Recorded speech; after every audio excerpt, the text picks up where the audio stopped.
Hello student, आज हम लोग मैट्रिसेस का नेक्स्ट पार्ट पढ़ने वाले हैं, जिसमें मैं एक्सरसाइज 3.2 के जो बचे हुए क्वेश्चन हैं वो सॉल्व करवाने वाला हूं। जैसा कि मेरी पिछली वीडियो में मैंने आप लोगों को दो मैट्रिसेस को किस तरीके से प्लस किया जाता है, उनको किस तरीके से माइनस किया जाता है, उनकी प्रॉपर्टीज़ क्या बनती है, वो मैंने आपको अच्छे से क्लियर करवाए हैं। और आज की वीडियो में हम लोग पढ़ने वाले हैं दो मैट्रिसेस का मल्टीप्लाई किस प्रकार से होता है, और ये बहुत ही इंपॉर्टेंट टॉपिक है और इससे एग्जाम में आपके क्वेश्चन भी बनते हैं। तो आप इसको अच्छे से देखें, समझें और क्लियर करें। तो अभी दो मैट्रिसेस का जिस प्रकार से प्लस करने के लिए कुछ कंडीशन होती है, माइनस करने के लिए कुछ कंडीशन होती है, वैसे ही यहाँ पे मल्टीप्लाई के लिए भी कुछ कंडीशन होती है। तो वो कंडीशन अपन पहले क्लियर कर रहे थे। उस कंडीशन में हम लोग क्लियर करने वाले कि किस तरीके से दो अवयवों का गुणा होगा, मल्टीप्लाई होगा। मैं आपको मैट्रिक्स लेना है। जैसे मैंने ए कोई मैट्रिक्स लिया जिसमें जिसमें ए कोई एलिमेंट है और उसकी ऑर्डर क्या है, mn इसकी ऑर्डर है।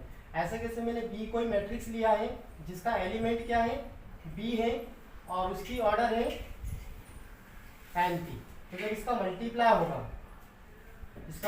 होगा तो दोनों मैट्रिक्स के जो एलिमेंट होते हैं उनका मल्टीप्लाई होगा। अब वो किस तरीके से होगा वो हम आगे क्लियर करने वाले हैं। और मल्टीप्लाई होने के बाद उसकी ऑर्डर जो बनती है वो एमपी बनती है। क्या बनती है? एमपी। तो यहाँ पे आप लोग एक चीज क्लियर करें कि यहाँ पे जो एन और यहाँ पे जो एन है ये सेम होना चाहिए, है ना। ये इनकी वैल्यू बराबर होना चाहिए। ये यहाँ किसको बताता है, यहाँ अगर इसकी बात की जाए तो ये बताता है नंबर ऑफ कॉलम्स। और यहाँ पे ये एन बताता है नंबर ऑफ रोज। समझना आप बात को कि फर्स्ट मैट्रिक्स में जो कॉलम की संख्या होती है, मतलब स्तंभों की संख्या होती है वो, और दूसरे मैट्रिक्स के जो पंक्तियों की संख्या होती है वो दोनों क्या होना चाहिए, बराबर होना चाहिए। तभी जो है दोनों मैट्रिसेस का मल्टीप्लाई हो सकता है, अदरवाइज मल्टीप्लाई नहीं हो सकता है। एक बार और अच्छे से क्लियर करें। यहाँ पे ए कोई मैट्रिक्स है जिसकी ऑर्डर है mn और बी कोई दूसरा मैट्रिक्स है जिसकी ऑर्डर है np। तो जब इनका मल्टीप्लाई होगा तो वहाँ पे जो ऑर्डर बनेगी वो mp बनेगी। और कब मल्टीप्लाई होगा कि जब पहले मैट्रिक्स के कॉलम की संख्या और दूसरे मैट्रिक्स के रोज की संख्या दोनों आपस में बराबर होती है, तो वहाँ पे उन दोनों मैट्रिक्स का मल्टीप्लाई होता है। अभी मैं एग्जाम्पल से थोड़ा सा इसको क्लियर करवाता हूँ। एग्जाम्पल से समझिए इसको। मैंने ए कोई मैट्रिक्स लिया है 1 2 3 4। इसका ऑर्डर देखें आप, इसका ऑर्डर क्या है, 2x2 का मैट्रिक्स है। ऐसे कैसे मैंने बी कोई मैट्रिक्स लिया है, सपोज करो बी कोई मैट्रिक्स लिया है मैंने 1 2 3 4 5 6। ये मैंने कोई एग्जांपल लिया है। और इसकी ऑर्डर क्या है, इसमें दो रो है और 3 कॉलम है। देखिए इसमें फर्स्ट सेकंड थर्ड ये कॉलम है और फर्स्ट सेकंड ये रो है। तो आगे जो नंबर होता है वो रो को बताता है और पीछे जो नंबर होता है वो कॉलम की संख्या बताता है। तो आप लोगों को देखिए ये 2 और 3 ऑर्डर का मैट्रिक्स है और ये 2x2 का मैट्रिक्स है। अभी यहाँ पे देखें, यहाँ पे ये वाली वैल्यू कॉलम्स की और यहाँ पे रोज की, है ना। दोनों की नंबर क्या है, इक्वल है। तो इसका मल्टीप्लाई हो सकता है। यहाँ पे ए डॉट भी पॉसिबल है। अब मल्टीप्लाई किस तरीके से होगा वो हम लोग आगे समझने वाले हैं। मैं यहाँ पे क्लियर नहीं करवा रहा हूँ आप लोगों को, लेकिन इसकी ऑर्डर क्या बनेगी, यहाँ से 2 और यहाँ से 3। तो इस तरीके से मल्टीप्लाई होगा और उसकी ऑर्डर बनेगी 2 3 की। तो ये मैंने किस तरीके से दो मैट्रिक्स का मल्टीप्लाई होता है, उसकी कंडीशन क्या होती है वो आप लोगों को अच्छे से क्लियर करवाया। तो ये कंडीशन आप लोग अच्छे से क्लियर करें। आगे हम लोग इसकी प्रॉपर्टीज पढ़ने वाले हैं और प्रॉपर्टीज के बाद में आपको क्वेश्चन सॉल्व करवाने वाला हूँ। आगे हम समझेंगे इसकी प्रॉपर्टीज क्या क्या होती है। दो अवयवों का मल्टीप्लाई होता है तो वहाँ पे क्या क्या प्रॉपर्टीज बनती है, क्या क्या प्रगुण बनते हैं, वो हम लोग क्लियर करने वाले हैं। तो मैं फिर से फर्स्ट की बात कर रहा हूँ। यहाँ पे क्रम विनिमय नियम, जिसे इंग्लिश में बोला जाता है कम्यूटेटिव लॉ, ठीक है ना। अब ये किस तरीके से होता है, तो अगर दो अवयव ए और बी अपन ले रहे हैं यहाँ पे, तो ए और बी अगर निकालेंगे तो वो जो है उनका क्रम चेंज करना है। जैसे मैंने प्लस में आप लोगों को बताया था कि अगर ए प्लस बी है तो तो उनका क्रम चेंज कर देंगे, बी प्लस ए करेंगे तो ये क्या होगा, हमेशा इक्वल आएगी वैल्यू। लेकिन यहाँ पे अगर ए और बी मैट्रिक्स का मल्टीप्लाई कर रहे हैं, वहीं अगर अपन बी में ए का मल्टीप्लाई करेंगे तो ये कभी भी बराबर नहीं आएगा। क्या नहीं आएगा, ये कंडीशन कभी भी बराबर नहीं आएगी, मतलब दोनों की वैल्यू बराबर नहीं आएगी। इसका मतलब कि दो अवयवों का मल्टीप्लिकेशन जो है क्रम विनिमय नियम का पालन नहीं करता है। हाँ, एक कंडीशन में ये पालन करता है, मैं यह नोट करके बना देता हूं कि कौन से केस में पालन करता है। तो वहां पे जब दोनों अवयव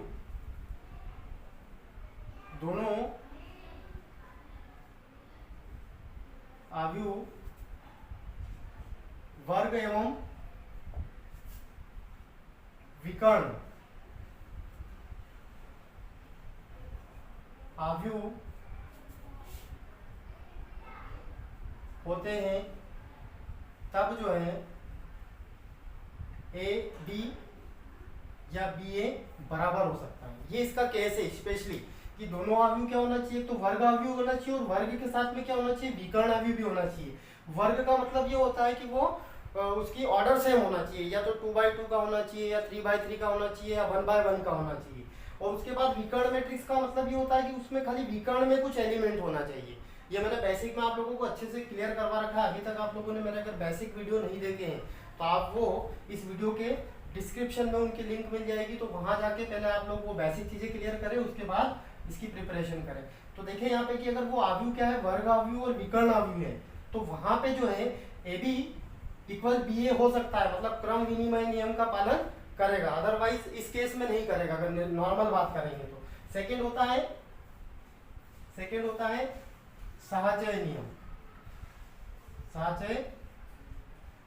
नियम, जिसे इंग्लिश में बोला जाता है एसोसिएटिव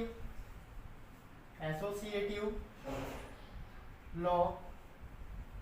और एसोसिएटिव लॉ में आप लोगों को पता है कि यहाँ पे 3 प्रकार के मैट्रिक्स चाहिए अपने को, है ना, 3 मैट्रिक्स चाहिए, वहां पे वो लागू होता है। जैसे मैं यहाँ पे ए लिया, मैंने ए डॉट बी निकाला और उसमें सी का मल्टीप्लाई करा, या मैं इस तरीके से करता हूँ इसको कि मैं ए को आगे रख लेता हूँ और बी डॉट सी कर रहा हूँ, मतलब क्रम चेंज नहीं करा मैंने, है ना, क्रम चेंज नहीं करा। अगर क्रम चेंज करना होता है तो जैसे ए बी और बी ए बना रहे हैं उसको क्रम चेंज करना बोलते हैं, इसको यहाँ पे उन्होंने क्रम चेंज नहीं करा। पहले क्या करा, मैंने ए बी का मल्टीप्लाई करवाया, उसमें फिर सी का करवाया। जो इसका आंसर आएगा वो पहले बी सी का मल्टीप्लाई करेंगे, उसमें ए का मल्टीप्लाई करेंगे, तो दोनों के आंसर सेम आएंगे। इसका मतलब ये है कि दो अवयवों का मल्टीप्लिकेशन जो है साहचर्य नियम का पालन करता है, और ये क्रम विनिमय नियम का पालन नहीं करता। तीसरा होता है वितरण नियम, जिसे इंग्लिश में बोला जाता है डिस्ट्रीब्यूटिव लॉ बोला जाता है। इसका मतलब होता है वितरण नियम। अब वितरण नियम में देखिए किस प्रकार से वितरण होता है। देखिए आप लोग, इसमें भी 3 प्रकार के मैट्रिक्स चाहिए। मैंने ए कोई मैट्रिक्स लिया और ब्रैकेट में बी प्लस सी, मतलब 2 मैट्रिक्स बी प्लस सी को प्लस करा है, जोड़ा है मैंने। उसमें अगर मैं ए मैट्रिक्स का मल्टीप्लाई करूंगा, क्योंकि ए का अगर बी से मल्टीप्लाई करते हैं प्लस ए का अगर सी से मल्टीप्लाई करते हैं, तो ये इस वितरण नियम का पालन करेंगे। मतलब इसका जो आंसर आएगा वो इन दोनों का मल्टीप्लाई करने के बाद अगर प्लस करेंगे तो आंसर दोनों का सेम आएगा, तो मतलब वितरण नियम का पालन भी करता है। ये इस तरीके से भी हो सकता है, ये इस तरीके से भी हो सकता है। ए प्लस बी को पहले प्लस कर दो, उसमें सी का मल्टीप्लाई करेंगे, तो ये इस तरीके से बनेगा, ए से सी का मल्टीप्लाई होगा प्लस बी से सी का मल्टीप्लाई होगा, तो भी आंसर क्या आएगा दोनों में। इसका जो लेफ्ट में आंसर आएगा वही आंसर क्या आएगा, राइट में आएगा। मतलब 2 प्रकार से वितरण नियम बन सकता है। अगली चौथे नंबर की प्रॉपर्टी होती है अदिश गुणनफल, अदिश गुणन बोल सकते हैं इसको, या ऐसा बोले इसको स्केलर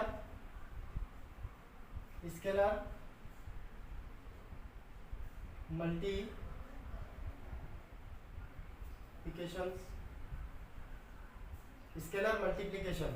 मतलब किसी मैट्रिक्स में अगर किसी अदिश का मल्टीप्लाई करेंगे तो वो किस तरीके से होगा। देखिए आप लोग यहाँ पे एग्जांपल से, मैं अगर ए कोई मैट्रिक्स ले रहा हूँ यहाँ पे, जिसका एलिमेंट है ए और इसकी ऑर्डर क्या है mn, तो यहाँ पे अगर मैं इधर किसी अदिश का गुणा करता हूँ, है ना, अदिश कोई नंबर हो सकता है, उसका अगर यहाँ पे मल्टीप्लाई होगा तो वो यहाँ किस तरीके से मल्टीप्लाई होगा वो आप लोग समझिए। ये अभी मैंने मल्टीप्लाई के फॉर्म में लिखा है, अभी मल्टीप्लाई नहीं करा है, तो उसका जब मल्टीप्लाई होगा तो ये जो अदिश का अंदर मल्टीप्लाई होगा तो हर एक एलिमेंट से होगा, जो भी उस मैट्रिक्स में जो एलिमेंट दिए होंगे उस हर एक एलिमेंट से उस अदिश का अंदर गुणा होगा। आप देखिए आप लोग यहाँ पे मैं एक एग्जांपल से इसको क्लियर करवाता हूँ। अगर मान लो मैंने यहाँ पे ए इक्वल में ए कोई मैट्रिक्स ले रहा हूँ मैं यहाँ पे 2 0 5 6। अभी यहाँ मेरे को इसमें सपोज करो कि 5 का मल्टीप्लाई करवाना है, 5a बनाना है, तो यहाँ पे 5 का मल्टीप्लाई होगा 2 5 0 6। ये इस तरीके से। अब मल्टीप्लाई किस तरीके से होगा, इस 5 का मल्टीप्लाई इसके अंदर जितने भी एलिमेंट्स हैं उन सभी से होगा। मतलब 5 का पहले 2 से होगा तो ये 10 बनेगा, 5 से अगर 5 से होगा तो 25 बनेगा, 5 का अगर 0 से होगा तो 0 बनेगा, और 5 का अगर 6 से होगा तो 30 बनेगा। तो इस तरीके से ये बहुत ही इंपॉर्टेंट प्रॉपर्टी है, इसका उपयोग अपन आगे करने वाले हैं, है ना। तो इसको आप अच्छे से क्लियर करें कि अगर किसी आव्यूह में या मैट्रिक्स में किसी अदिश का गुणा करते हैं, है ना, तो वो किस तरीके से होगा। तो वो उसके अंदर हर एक एलिमेंट से उसका मल्टीप्लाई हो जाएगा। इसके अदिश में कुछ नियम और होते हैं, कुछ प्रॉपर्टीज और होती है, वो आप लोग क्लियर करें। ये अपन फर्स्ट मान सकते हैं। सेकेंड, मैं इस तरीके से नोट कर रहा हूँ कि अगर मान लो मैंने के कोई अदिश का गुणन करा है और वहां पे a प्लस बी दो मैट्रिक्स है ना, तो यहाँ पे इस प्रॉपर्टी का उपयोग किस तरीके से होगा, जो k का जो मल्टीप्लाई होगा वो a से भी होगा प्लस k का मल्टीप्लाई यहाँ पे b से भी होगा। तो इस तरीके से अदिश गुणनफल इन दोनों मैट्रिक्स से मल्टीप्लाई हो जाएगा और दोनों को प्लस करेंगे। मतलब यहाँ अगर कहीं इस तरीके से दिया हो तो वो जो ये कॉमन जो होता है, ये अदिश का जो गुणा हो रहा था ये कॉमन होता है, तो वहां अपन कॉमन लेके a प्लस बी करो और उसमें एक बार मल्टीप्लाई कर देंगे तो इसका जो आंसर आएगा वो इसके इक्वल आएगा। मतलब अपने को दो बार मल्टीप्लाई नहीं करना पड़ेगा। कहीं क्वेश्चन एक आई को बोला था आइडेंटिटी मैट्रिक्स, इसका अगर आइडेंटिटी मैट्रिक्स का अगर ए मैट्रिक्स से मल्टीप्लाई करेंगे या आइडेंटिटी मैट्रिक्स से ए का मल्टीप्लाई करेंगे तो हमेशा क्या आएगा, ए आएगा। या फिर इसको इस तरीके से बोल सकते हैं कि ए डॉट में ए इनवर्स अगर हम लोग निकालते हैं तो वो आई के इक्वल होता है। और ये बहुत इंपॉर्टेंट प्रॉपर्टी, आगे हम इसका यूज करने वाले हैं। यहाँ से ये बना किस तरीके से, बना कैसे वो देखें। अगर मैं ए dot I equal A note करता हूँ तो ये ए इधर आएगा, तो आई इक्वल क्या बनेगा आप लोगों के पास, ए डॉट में ए का इनवर्स बनेगा, ये ए इधर आएगा, ये इनवर्स की प्रॉपर्टी में आ जाएगा। तो ये इस तरीके से ये रूल्स बन सकता है। तो ये कुछ जो है अपनों ने कुछ मल्टीप्लीकेशन की प्रॉपर्टीज अच्छे से समझी है, तो आप लोग इसको अच्छे से क्लियर करें। आगे अब मैं आप लोगों को इसके एक्सरसाइज के क्वेश्चन सॉल्व करवाने वाला हूँ कि किस तरीके से दो आव्यूह का मल्टीप्लाई होने वाला है और किस तरीके से वहाँ पे आंसर बनेगा, किस तरीके से हम लोग को ऑर्डर का ध्यान रखना है, वो सारी चीज़ें हम लोग अभी क्वेश्चन के माध्यम से उसको सॉल्व करते हुए अपन समझेंगे।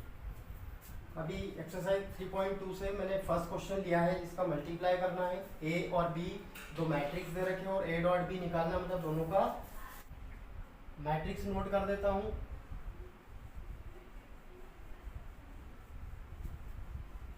सेकेंड दे रखा है -2 6 3।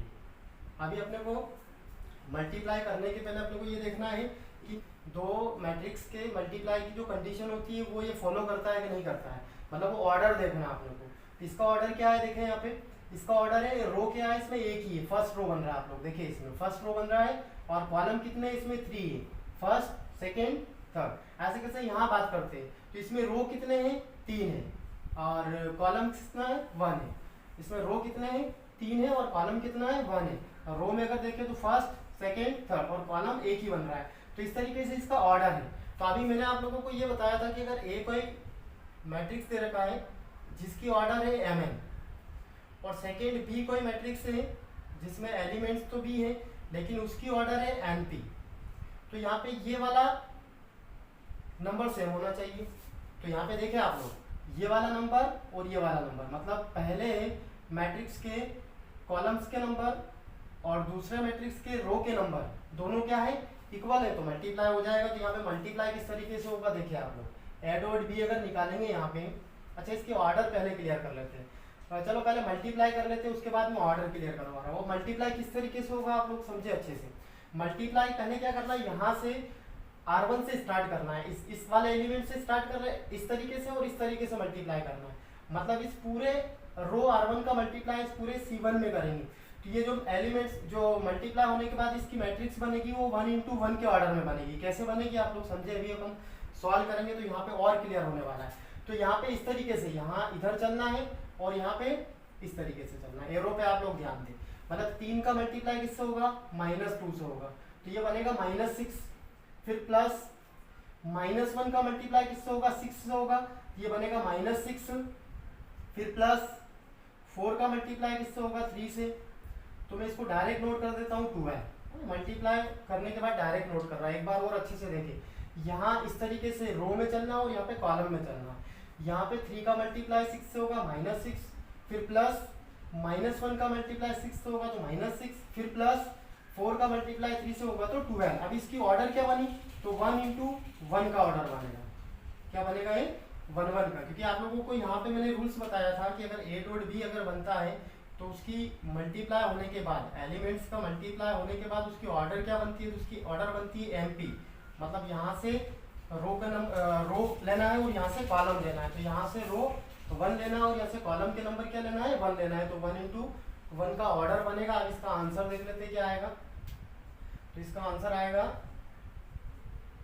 इसका आंसर देखिए आप लोग, AB इक्वल आएगा -6 प्लस 12 और 1 × 1, तो इसका फाइनली आंसर जो बनेगा वो 0 बन जाएगा आप लोगों को, क्योंकि 12 में -6 करेंगे तो -12, तो 12 - 12 0 हो जाएगा।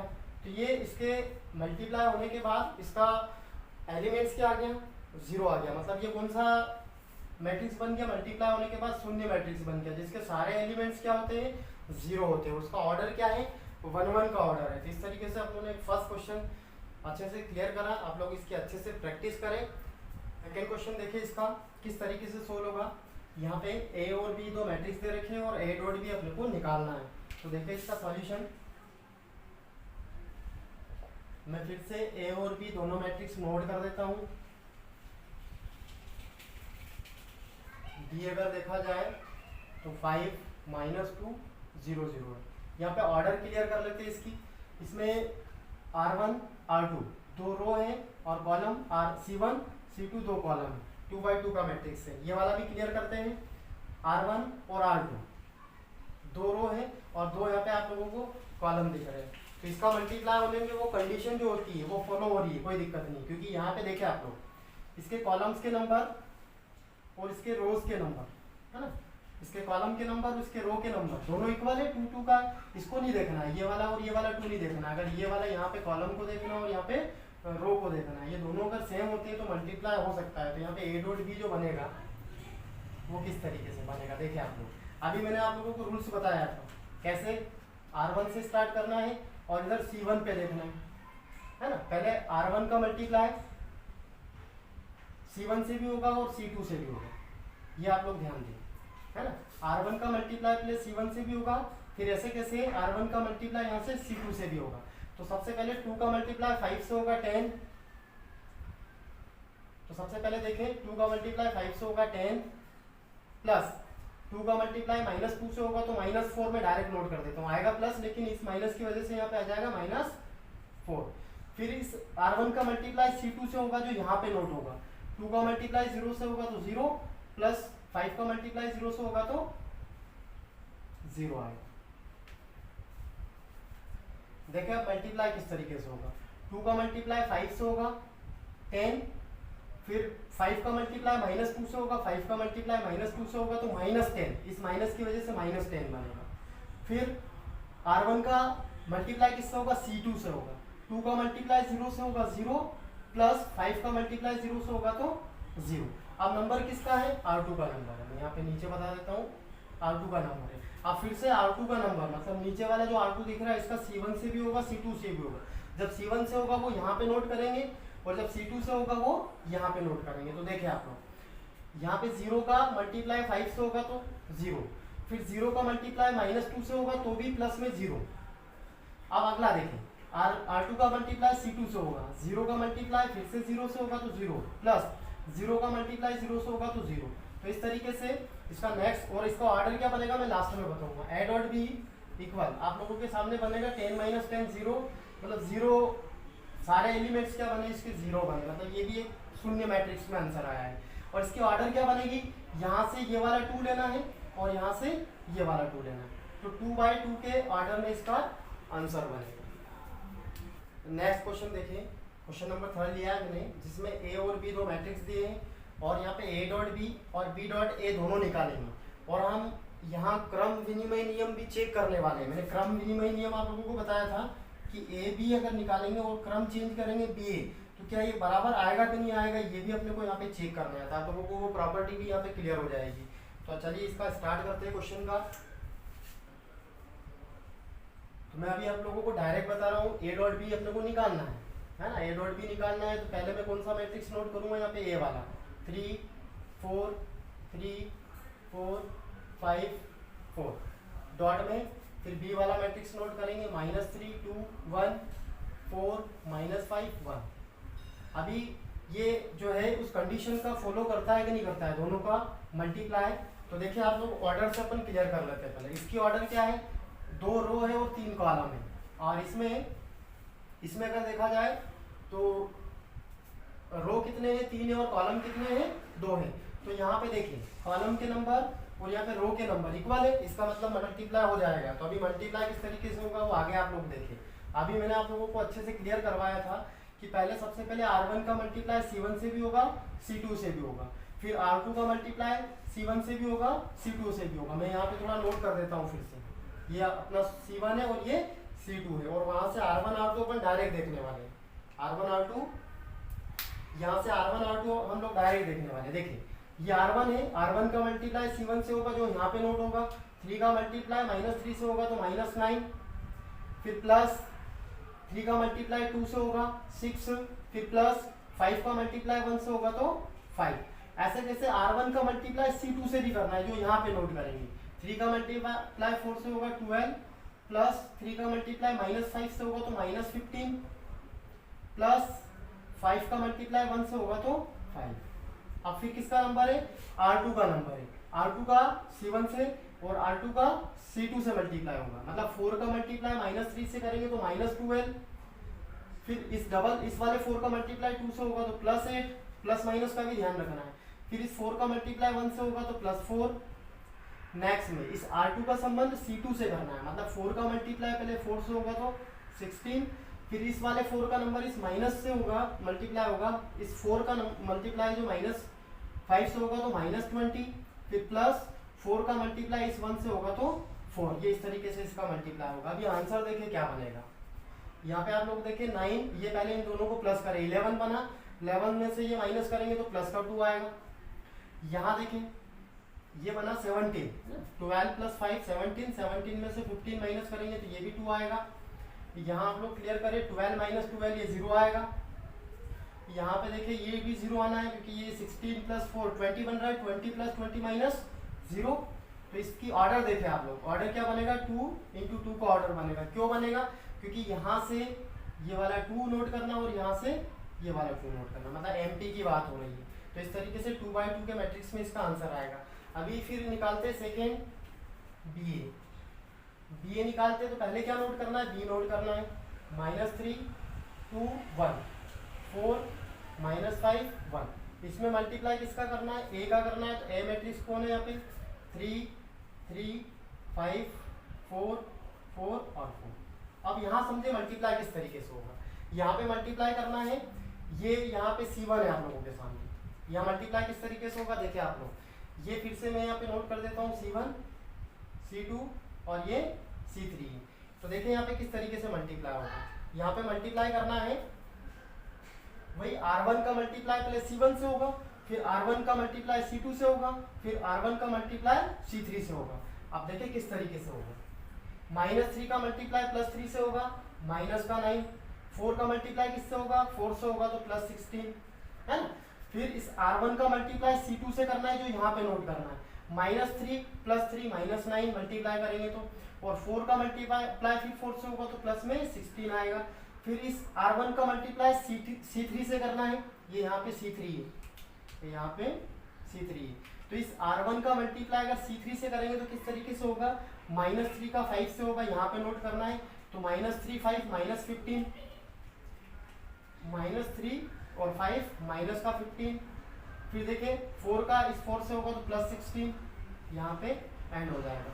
नेक्स्ट देखें यहाँ पे अभी R2 का मल्टीप्लाई करना है, R2 का फिर से C1 से होगा, R2 का फिर से C2 से होगा और R2 का फिर से C3 से होगा। तो देखिए किस तरीके से होगा, 2 का यहाँ पे 3 से होगा 6, -4 का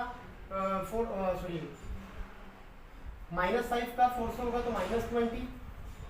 यहाँ समझे आप लोग, 2 का मल्टीप्लाई 3 से होगा 6, माइनस का इस 4 से होगा -20, फिर 2 का मल्टीप्लाई यहाँ पे 5 से होगा 10, फिर -5 का 4 से होगा तो माइनस का 20।